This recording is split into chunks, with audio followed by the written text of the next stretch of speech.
Mga Salmo 9. Pasalamatan ko ikaw, o Ginoo, sa tibuok kong kasing-kasing.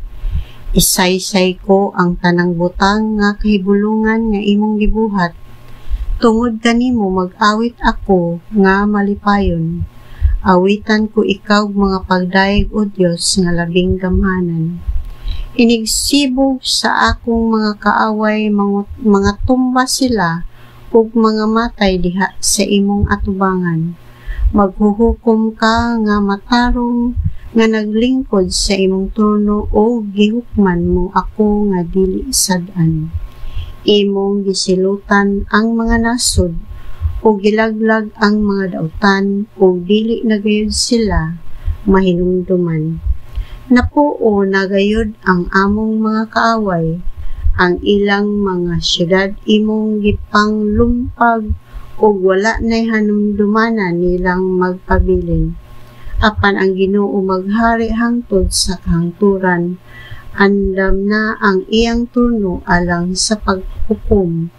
Naghari siya sa kalibutan subay sa katarungan, ug hukman niya ang katawhan subay sa kaangayan.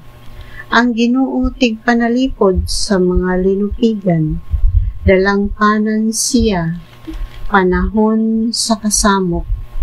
Ang nakaila kanimo, o Ginoo, musalig kanimo, kay wala mo man pakyasa ang midangop kanimo. Awitin ninyo pagdaig ang Ginoo nga nagpuyo sa Sion, ug suginli ang katawhan sa nabuhat niya. Dili hikalimtan sa Dios ang mga nagantos, ang ilang pagpakitabang tagdon gayud niya, silutan niya ang nagdaog-daog kanila. O Ginoo, kaluy-i intawon ako, tan-awa giunsa ako pagdaog-daog sa mga nagdumot kanako. Ilikay ako sa ganghaan sa kamatayon, aron dito sa mga ganghaan sa Jerusalem. Ikasaysay ko ang imong nahimo kanako, o magmalipayon ako tungod sa imong pagluwas kanako. Ang mga nasod nga wala magtuo sa Dios, naunay pagkahulog sa ilang gahom, ug naunay pagkabitik sa ilang litag. Pinaagi sa iyang matarong nga paghukom, gipaila sa Ginoo kung kinsa siya.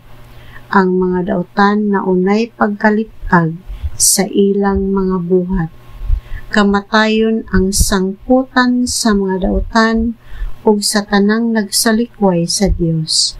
Dili kanunay pasagdan ang mga kabus, ug ang paglaom sa mga kabus dili gayud makawang hangtod sa hangtod. O Ginoo, ayaw itugot nga may mangahas pagsukol kanimo, ug hukmi ang wala magtuo kanimo. Pabatias sila kahadlok, o Ginoo, ug pailha sila nga sila tawo lamang.